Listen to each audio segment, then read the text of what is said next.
Welcome back to today's episode of Unapologetic Living. I'm Elizabeth Elliott and I am your hostess. And today I have the privilege of speaking with Bree Ellison. She is an energy healer and transformational coach, teaching and sharing mindfulness, right? Essentially.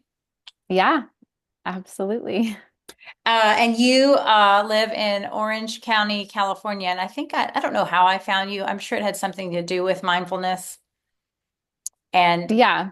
inspirational messages that you've shared across Instagram. I know I found you through Instagram, which is one of the beautiful things about social media is connecting with people like-minded. Yes. It is one of the main positives of social media for sure.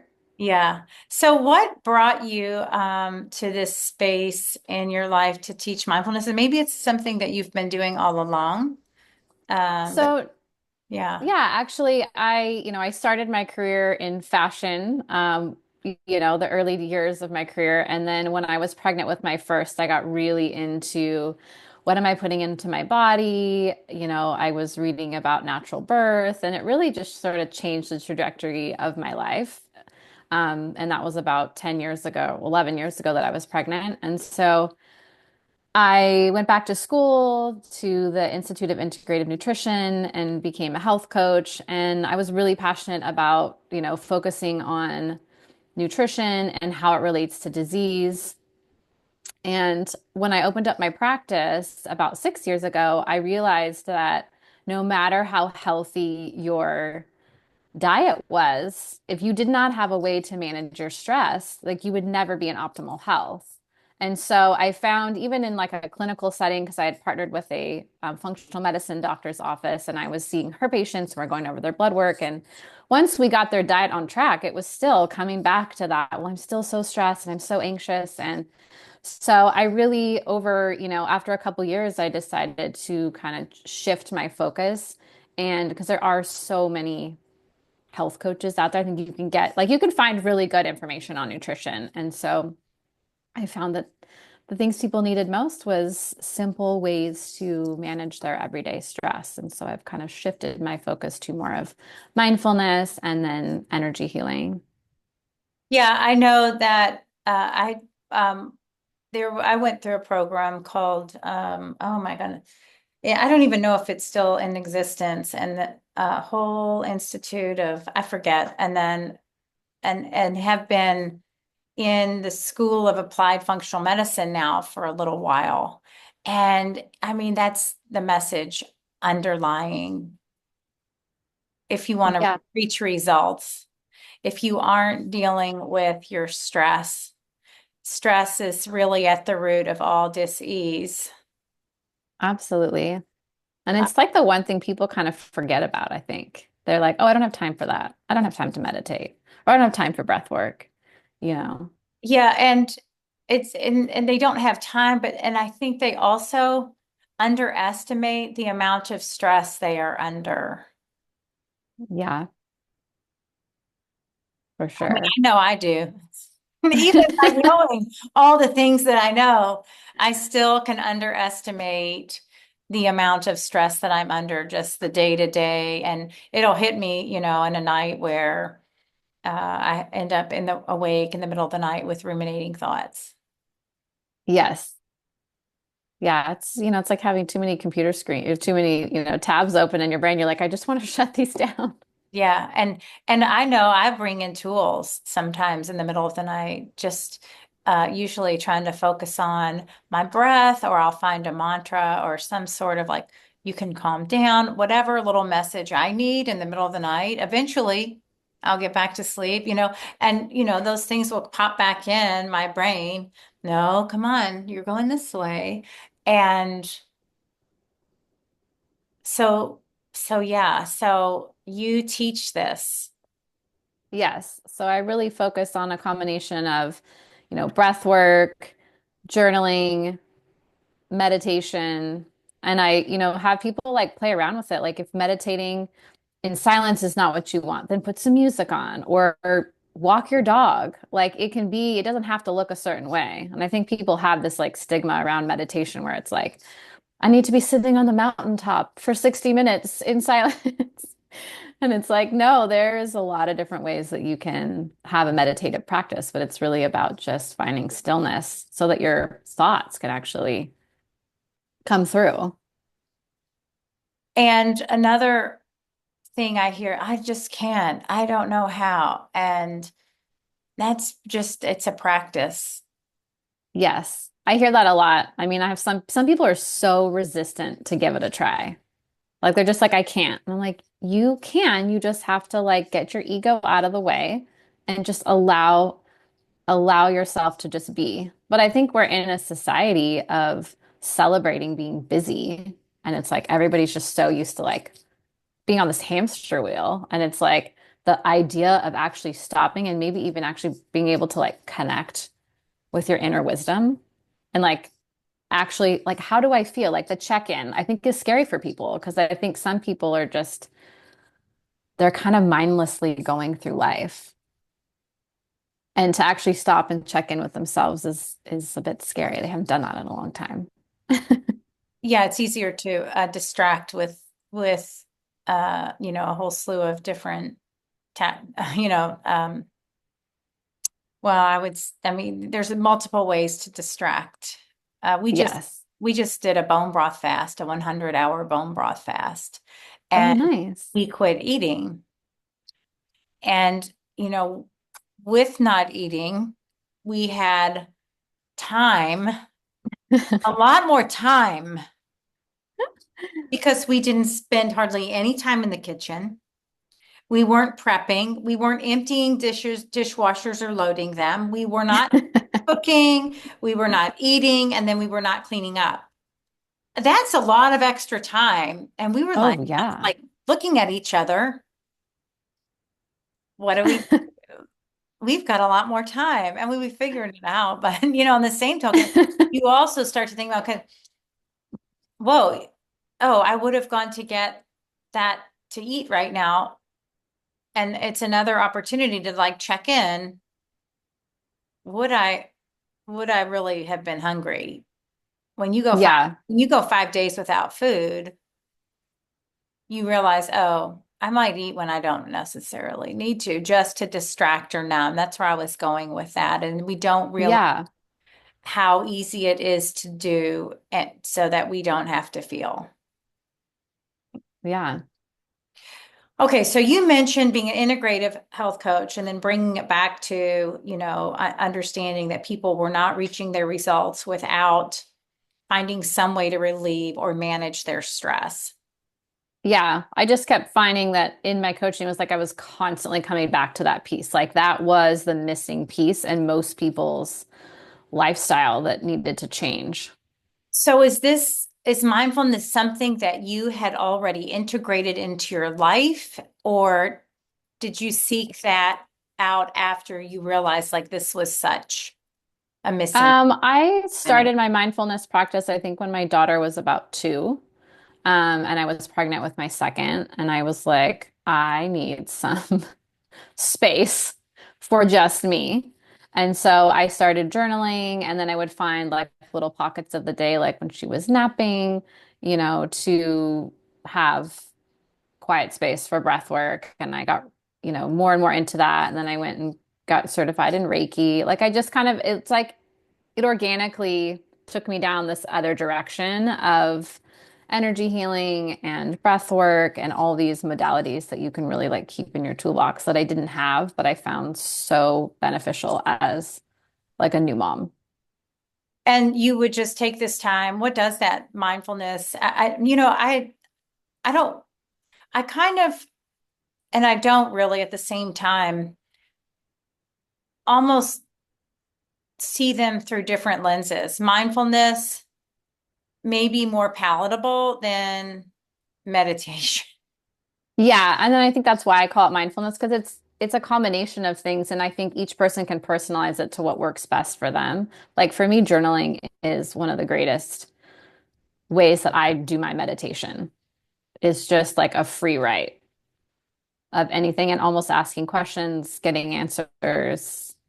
I love to journal. And I think that's a really good practice for a lot of other people too, who find like just the sitting still is a little too hard. So it's like at least if they can just brain dump things and then see what comes through. I actually was just given back. A friend returned The Artist Way to me. Have you read Oh, that? I haven't. And it's all about what is it? Stream of consciousness writing. And her recommendation is about 3 minutes every morning, just write without any, Yeah. just write what's coming out of your fingertips. Um, and I did that for a really long time and then sort of let it go. Sounds like you picked it up when you had kids. And I found Yeah. the excuse that I just don't have the time for it. Since, my kids were born, my kids are adults now. But when I was struggling with giving birth to my second child, like this just popped into my head, I was writing there several days in a row, just writing, journaling. I had decided to have a home birth, and I had people in my corner, who were in my corner, but they were still a little bit worried because they did not know anybody who'd had a home birth. Uh, Yeah. my mom being one of them. My kid's dad was a little on the fence about it. And uh, when just after my son was born, I had randomly met like four different families who'd had stillborn babies just after my son was born, like just Oh, after. So it was yeah. wild. So I had this like underlying fear that I was gonna, what if I had a stillborn baby? I knew I was choosing a home birth, which was, different than my first childbirth, which was in a hospital. And I, was writing. And when I finally, what I needed was I needed a story to tell my son, who was 3, what, if his sister didn't make it here. And it was really Waldorf inspired because Yeah. I said, it was something like, well, she really couldn't come down the Rainbow Bridge yet. She had to go back. And once I had that story and had written this all down, I'm telling you, she Yeah. was born within 24 hours. She was at home the Oh, next day. I'm oh not my gonna, gosh. I mean, like I still have that one journal entry down in this sentiment box. Yeah. So I just the love power of, getting words down on paper, like, or just getting it out. It's getting it out. Yeah. I mean, I always tell people like keep a journal next to your bed because like you said, you must sometimes you wake up in the middle of the night. Like sometimes that's because we have so many things in our brain that we're like, oh, I need to remember that or I need to like do this tomorrow. And it's like just quickly jot that down and then you can go back to bed because you're like, okay, I can t mentally like pull that out of my head. Yes. So where do you begin when you start working with an individual, a client? So we usually start with like, what does your normal day look like right now? And then we figure out like, for most people, like getting up earlier, 20, 30 minutes, 40 minutes, depending on what you can give up in the morning, is where we start. Because I find that, at night there's just so many variables of things that kind of throw your schedule off. But if you have to be at work at 8, then maybe you can get up at 6:30 or you can get up at 6 and have that little quiet window before. I mean, most of the people I work with have children that are under 13. So they're still in the house. And so usually waking up early is like the best process to get out your journal and do a little free write and just even sip your coffee like in a quiet space. Just having that like intentional morning where you woke up on your own terms, you're kind of setting an intention for the day, like even choosing a word to anchor to of like, I want to be in a state of bliss today, or I just want to have a lot of patience, like whatever it is. Um, and going through their schedule and then saying like, breath work is like always with you. Like you can have a tough meeting and you sitting at your desk and it's like you can do breath work. You can do it on the way to pick up your kids. You can literally take it with you. It's like it's always with you. So I always think people underestimate because we breathe naturally without even thinking about it, how powerful breath work can be. So you begin figuring out their normal day. And I do love that you can take breath work anywhere. Is there a specific breath that you like? I know there's so many there's various types of breath work.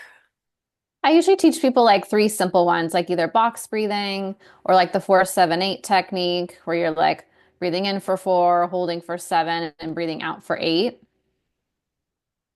Because those are just very simple, they're easy to do. And so when I'm walking people through that, like I have, pre-recorded where they can go back and like watch the breathwork videos and figure out which one works best for them.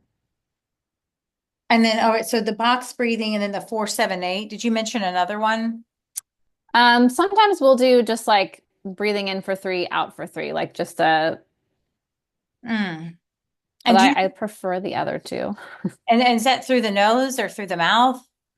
We would breathe in through the nose, out through the mouth for that one. In through the nose, out for And the then, yeah.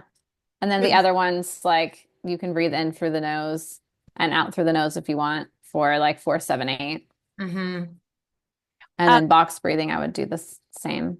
So maybe we could, what would you, leading us through that, just take a moment right now. Could we Yeah. do that? Okay. Yeah. So you can just close your eyes Okay. and just kind of ground into the space, feel the ground beneath you, and just do like a quick body scan. Like notice starting at your toes. How do your feet feel? Your legs, your knees, thighs. Working your way up to your midsection, shoulders, neck and head. And take a deep breath in through your nose and out through your mouth. Take a deep breath in through your nose and out through your mouth. And now we'll try the 4-7-8 technique. So you're going to breathe in for 4. We're going to hold for 7 counts and then breathe out for 8. So breathe in, 1, 2, 3, 4, and hold the breath. 2, 3, 4, 5, 6, 7, and exhale through your mouth. 2, 3, 4, 5, 6, 7, 8. So we'll try that one more time. Breathing in. Now hold the breath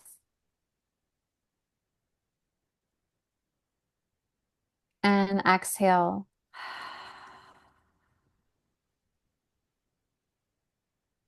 So that's the 4-7-8 technique. Nice. Yeah. Nice. And that one I would think could be done even if you're in the car with your eyes open. The little body scan Yeah. obviously is nice, and I think the body scan is also probably something if you just need a moment and your mind is going crazy, you Yeah. okay, I'm just going to check in with my body. Yeah. It is. Because, your body's always trying to speak to you, but oftentimes you can't hear it because you're like, have so many other things. Yeah, I know because I find sometimes I'll pull out tools in the car. Not the best time, but if traffic is wearing on me or I feel this anxiety of needing to be someplace knowing I will not be arriving on time, Yes. just to like regroup for a second and that, it's okay to just kind of check in like, okay, what's going on in my body right now? And I do think people um, can be, somewhat disconnected. Yeah. And I think the practice of gratitude is really important too, because the more we focus on positive things, we're going to attract positive things. So I often tell people to have a gratitude journal next to their bed. And, every night try and find 3 things you're grateful for that happened to you in the day. And they can be small, like somebody let me cut in front of them in line at the coffee shop. It doesn't have to be like I have a house over my head. And, it could be the small little things but trying to find those every day will just bring more of that into your life. Yeah, I know that when we would sit down and we'll still, if they're in a funk or in a space, we would at dinner time, we would do three gratitudes, three gratefuls. What are your gratefuls? And they've have evolved. Their gratefuls have evolved. Well, I'm grateful for the dog. I'm grateful basketball practice started. I'm grateful of a basketball game tonight. And that was it. It wasn't anything profound. But as they've gotten older, going in, if like I hear one of them going down a rabbit hole, I'm like, okay, just stop right now. Three gratefuls. And they can always, I think probably because they've been conditioned by me, like It's so find good. find three gratefuls. And they don't have to be big. They don't have to be like you came into a ton of money. It could be so simple as I am grateful, you took the garbage out today. Yeah. I love that. I think it's so important for parents to teach kids these mindfulness tools, especially the gratitude, because it's easy for kids to just be like, micro focused on like somebody didn't play with them on the playground or somebody was mean to them. But it's like if they zoom out and kind of look at the bigger picture, which, you need your parents to kind of help guide you in that. They can see, wow, I have a lot of things to be grateful for. I think adults too, it can be difficult. Yeah. For sure. But like if the parents haven't figured it out, then they're not going to be able to pass it down to their kids. So it really starts with parents and educating parents so that it can trickle down to the children. Absolutely. Absolutely. I know that my partner and I do gratefuls every night. And he's like, gosh, I can't think of anything. I'm like, come on. I mean, yes, you can. Yes, you can. Figure it Yeah. out. I'll find because we've just been together about, I don't know, almost 5 years. So he's not as used to the gratefuls as my kids are, right? And so Yeah. he'll be, well, and I'm like, come on. Sometimes they sound just like something my kids would have said back when they were 12 and 15. But at least it's something, right? Yeah, you just gotta train him a little. Yeah, and I mean, but we can become as adults hyper focused on all the stressful things, all the things that aren't going right, or whatever is taking place. And if we just take a moment and we really think about things, there is a lot to be grateful for. Absolutely. And then you actually have to take a moment to do that. And I think when you do that, the more you do it, it just constantly like brings more of that into your life. And I believe that's scientifically proven. I feel like I read that somewhere and I don't have access to that science, but maybe you do. I know it changes your frequency. So, the joy, love, or like the highest frequency, feelings that you can have. And so the vibrational of that is sending that out. And so you're only going to attract more of those high vibrational things. So um it's important that you're not focusing on like the negative because then it's like that boomerang effect of like, well, I'm just drawing more of that into me. So you're like telling the universe like, oh, this is what I'm focused on. This is what I want more of. So if you're focusing on like, I have no money, you know, I have no friends or whatever it is, it's like, well, that's just telling the universe that's more of what you want. Yeah, and you see this in individuals where I can see it in individuals where you see they attract a similar circumstance into their life over and over again Hmm. in just a little bit different, uh, maybe it's a different person, same scenario. Yeah. It's kind of Uh, like that Disney like character of like the dark cloud. It just kind of like follows them because that's what they're focused on. so then do you help people reframe? Yeah, like we'll go in and try and figure out like how can we look at this situation as not a problem, but just a learning experience. Because if you can find something to learn from it, then you're like, oh, that was a positive because that's going to help me for the next thing. Right. Because I would think, you could. practice mindfulness, but if you're not also working to like change um, the story around any given Yeah. scenario, then you may not be making real headway. Yeah, it's one of those like if you are just saying the affirmation, but you literally don't believe any of them, then there's like that mind and body disconnection. So you want to, when you reframe it, like really feel the feelings of that so that you have that connection and it's not just like kids memorizing, you know, math problems. It's like they don't know how to do it, but they're just saying it. So it's like this people can get in that same thing of like, well, I'm saying all the positive affirmations, but I can't lose the weight, or I just feel that, I still feel crappy. And it's like, well, you have to like feel into what that future you feels like. What does she dress like? What does she smell like? What is she wearing? You really have to deeper with it. Okay, So, are say we that one frozen? more time because I think you froze for just a second. Okay, let me You just see. said you have to go deeper with it, but you might have said like one or two words before that. Okay, am I back? Yeah, Are you're we there? Okay. yeah, yeah, yeah. Sorry about that. My internet, I was on the wrong. And how do you get someone to believe that? Because it can be difficult, right? When the programming runs so deep from, generations, decades, it's difficult sometimes to really truly break free. Yeah, I mean, people, you have to, it's repetitive. Like you have to keep going till you can like rewire those neural pathways in their brain. And so I really tell people to get very visual with it, you know, and So you and mentioned, like, go ahead. sorry, go ahead. No, go ahead. No, it's just like you have to visualize what does that future me look like? What is she wearing? What perfume does she have on?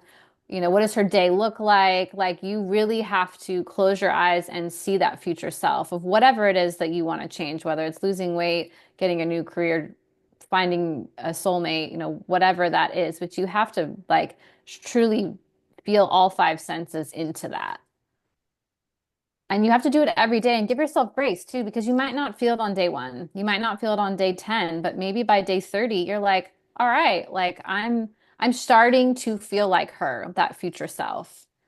But I think you have to give yourself grace because some people get, well, I've done it for 3 days and I don't feel any different. And it's like, no, you are changing pathways in your brain. You have to break that cycle, but it takes repetition. So you mentioned potentially getting up earlier or finding that time. And then you like the idea of journaling and then some breath work. Uh, and just taking that quiet time. And this would be a daily practice, really. And you Hmm. teach people how to integrate this.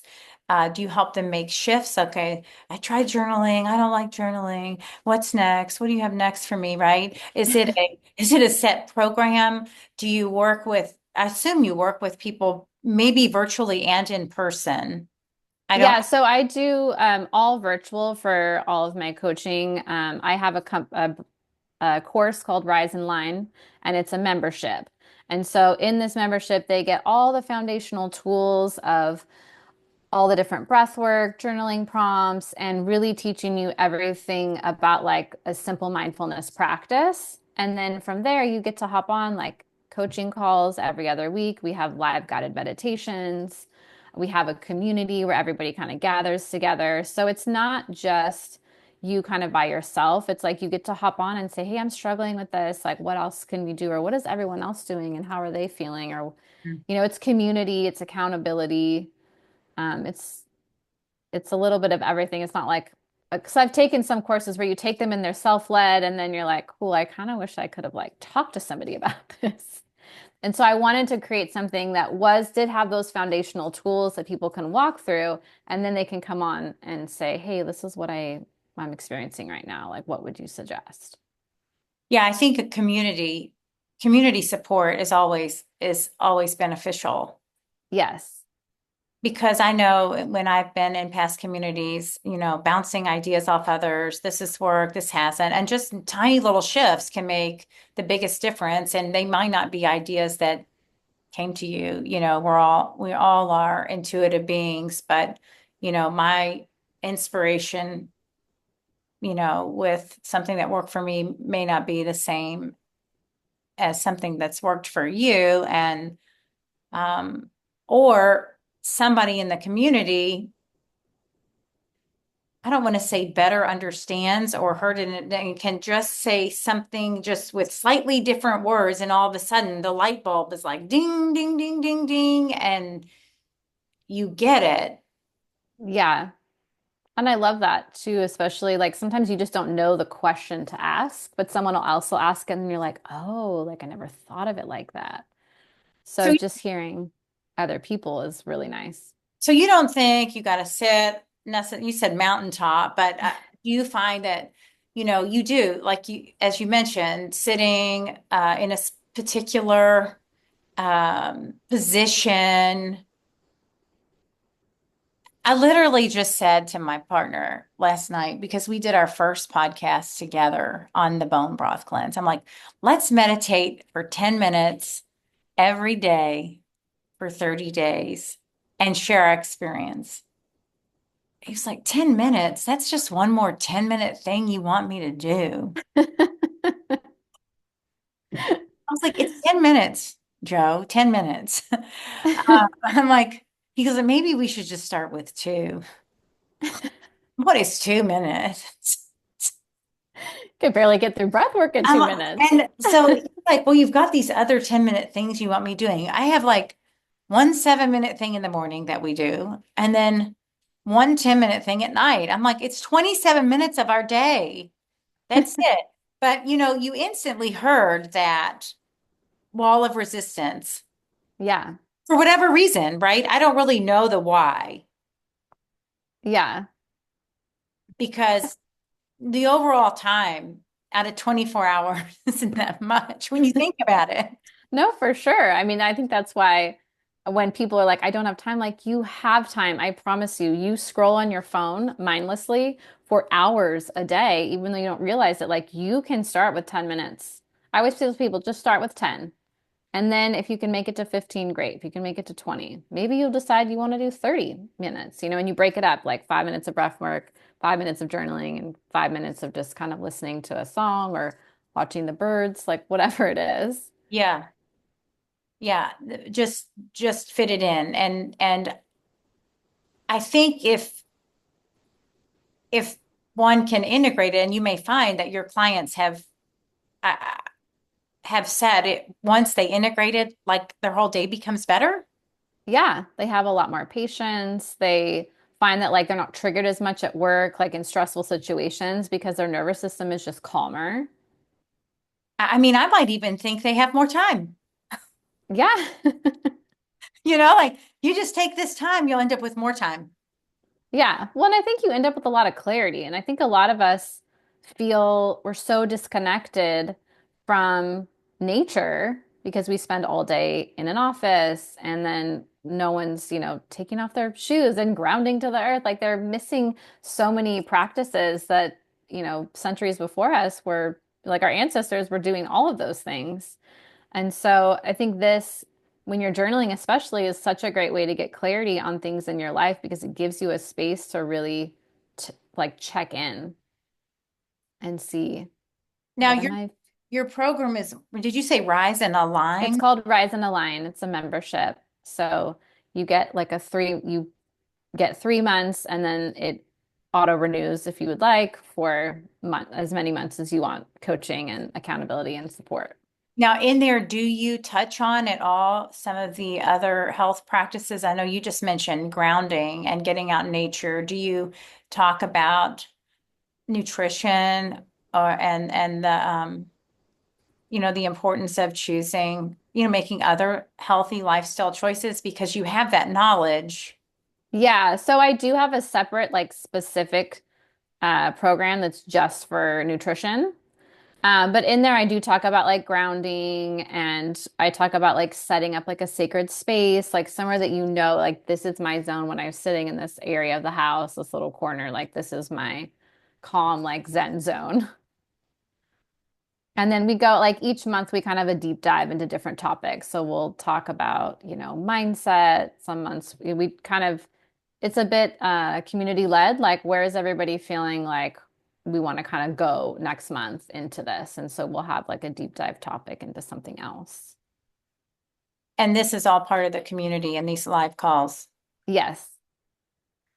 And uh and the best way for so the membership alone allows access to all of this. Yes. And now is there anything one-on-one? Is there anything one-on-one with you? You can do one. I used to do a lot of one-on-ones, but then I found like I was saying the same things over and over again. And so I've really switched people to if you want to work one-on-one, like I mean, there's the calls are small, so you do get a lot of like customized support Mm. on the coaching calls. So it's like a one-on-one, but you're in a group setting. But I don't allow people to do one-on-ones for like mindfulness unless they've gone through the program and then they feel like they need that additionally. Because it's just, I've seen after years and years of doing this, like everything you need is like in here and I will support you. But if you need like a one-on-one, you got to go through this program because otherwise if you don't have the foundational stuff down, it's like there's really not much for us to do. Like, let's go through this and then we can talk. I do one-on-ones for energy healing, but that's really, or if I'm doing like a breath work and meditation in-person event. Gotcha. And the energy healing is the Reiki. It's Reiki, and then I also am trained in like a silvers modality, which works. It's a bit more comprehensive than Reiki. Instead of just working on the seven energy centers, we work on 80 different points throughout the body. But it's the same concept of like finding blockages and clearing them. But I like it because I start with that and then I end with Reiki. So I Okay. feel like we're going through all the different parts of the body to find different blockages, all the 80 points, and I start at their feet and then work my way up through their head. And what is that called again? I've not heard It's of called it. the Silvers modality. Silvers? It's The Silvers oh, modality. okay. It's Candace Silvers. I don't know if you've ever heard of her, but Mhm. she's an energy healer, and she's incredible. She is a force to be reckoned with. So I have done her level 1 and level 2 training. Nice. And you think it's a little bit deeper work than the Reiki? I do. I like it. I love Reiki as well, and I end with Reiki, but I feel like this really gets to like the root blockages of people's pain. And Mhm. so I feel like Reiki is just kind of the perfect like let's end and like realign your chakras, but the Silvers modality really gets in there and finds the blockages. And of course, and that's sort of a passive treatment, right? You're just kind of laying there as your client versus mindfulness is, really self-driven. Like you've got to be disciplined. You've got to do a little bit of work, right? So I would see the two complement each other really well. Yes. Yeah, with the mindfulness, it's like I can't do the mindfulness for you. I can tell you about it and Yeah. teach you how to do it, but you have to be the one showing up every day because you want to connect with yourself. Yeah. And then this piece kind of helps you, the silvers modality maybe helps you, I don't know, scoop out. But again, I I think there's some element of us taking responsibility. Hmm. It is. I mean, it's like you've got the whole circle. You got to have the nutrition, you got to have the mindfulness. Like you have to have all these things together to really be in like optimal health because any one of those being out. And that's something that I teach in the program is something called like the alignment roadmap. And it's like, which areas of my life are out of balance? And we look at like 15 different areas Yeah, because any one can be out and kind of throw everything off. I know that's what I have coined, I guess, the Fusion Five. And if you've got to have all five in balance, you cannot just, I think when I was younger, I was so obsessed with the nutrition and exercise piece, but I was neglecting the emotional, the spiritual. Uh, Yeah. and then what was taking place in my environment, right? And so as I've gotten older and, had my own, but really, I think kids are huge.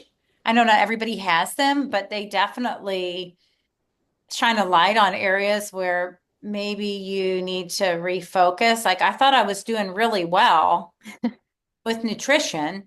This was Yeah. 3 years ago, and we were vegetarian, and I was doing all these things that I thought were healthy. And sometimes I can't go back and beat myself up over it. But then I met this woman who, totally illuminated that Jif peanut butter had trans fats in it. I was like, oh my.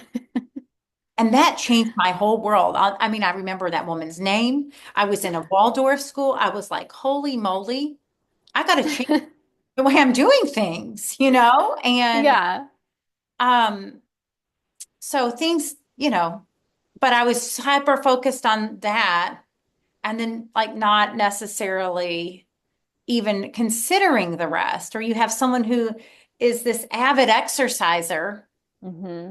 but they're running through McDonald's and grabbing their soda pop, Yeah. every day.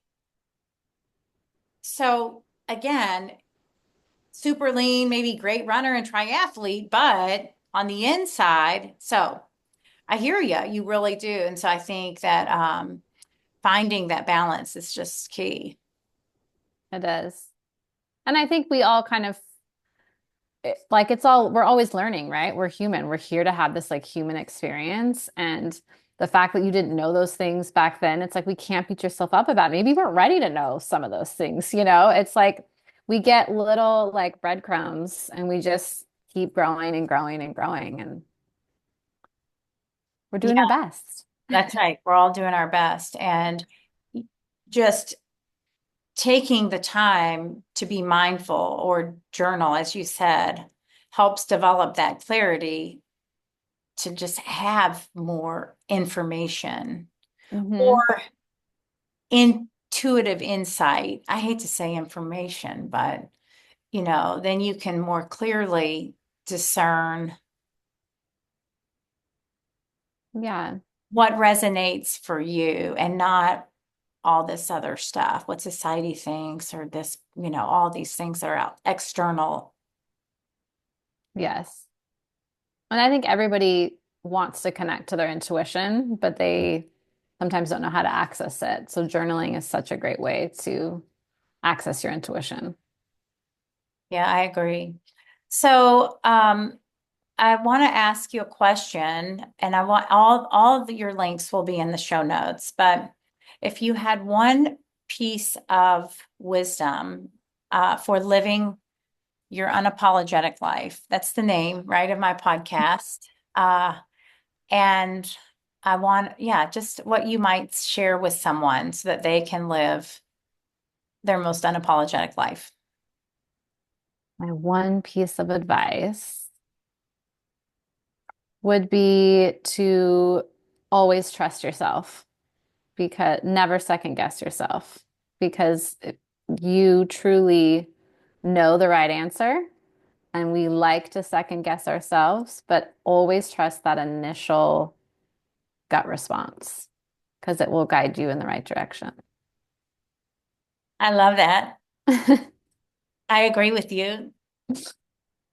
I think sometimes that can be difficult, but It yeah, can be because we think, oh, it can't be that easy, or I should probably like, I should really take a lot of time to think about this. But it's like, truthfully, that initial thought is 99% of the time the right decision. yeah. And I've sometimes found that out the hard way, right? In hindsight, Hmm. and I think when you pay attention to that, oh, how did I feel when I made that decision, but I ended up, knew it was wrong. Does that make sense? Yeah. Like, or even if you had an initial thought, but then you thought, well, this is probably the better way to do it, or Yeah, and you end up with the opposite. right. I have a really clear story, and I was talking about this story over the weekend. I drive Lyft and Uber, and it was Derby weekend here, and it's wild. And oh, what's your wildest story? And I had this guy in my car. This was pre-COVID. And he was sitting in the front seat. And pre-COVID, that was very common. People would sit up front with you, no big deal. I preferred it because I felt safer. I knew what was going on. You don't always know what's going on in the dark in your back seat. For sure. So, but instantly I thought I picked up this couple and I dropped her off one place and then she's like, you're going to take him somewhere else. So I said, okay.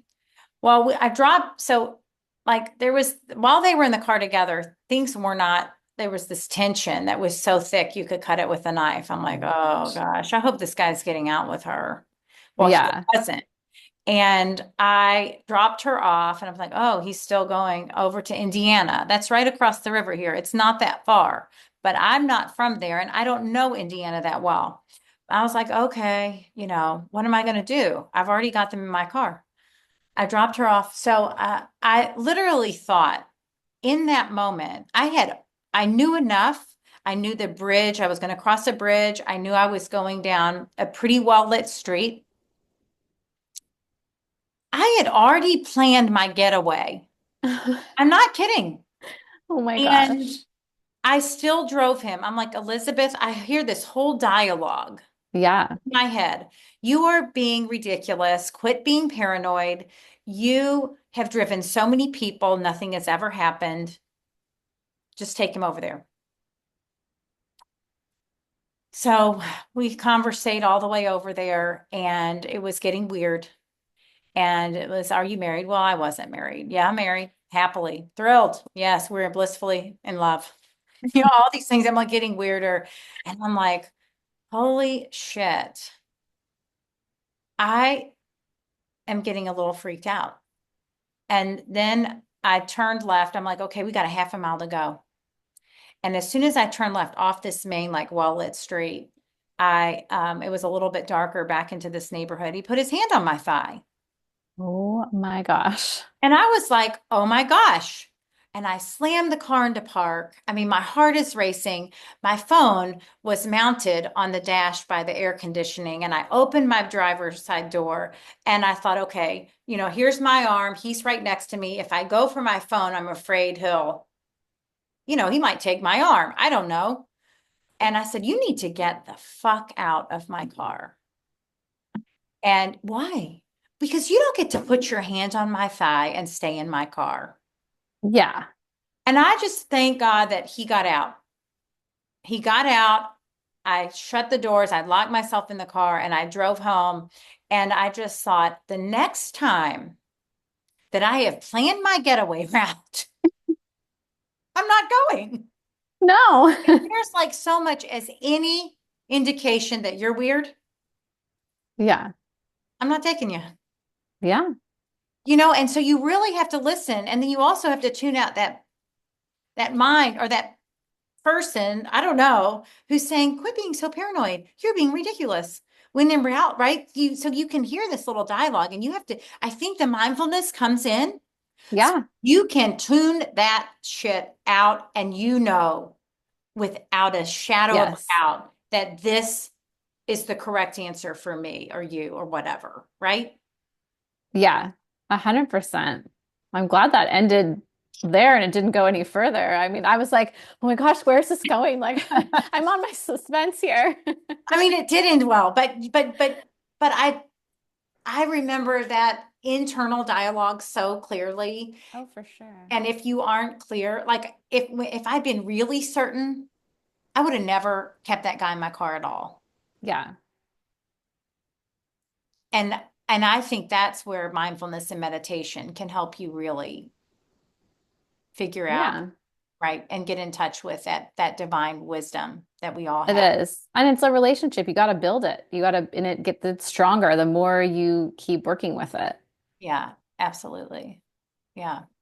Well, I don't want to take any more time up of your day. Thank you so much. I don't know. I hope it's pretty out there. It's been raining here for 72 hours. Oh my gosh, we actually have had, we're in California, we don't get a lot of rain. It's just been drizzly. I was like with an umbrella at my daughter's soccer game on Saturday. Like we Californians don't know what to do with this kind of weather. So we're on day 2 of that and we're just like, where's the sunshine? Yeah, well, we're here in Kentucky and we get sun sometimes, but we've had a lot more rain and we are ready for sunny skies. So I'm sorry that you're experiencing the same thing we're experiencing.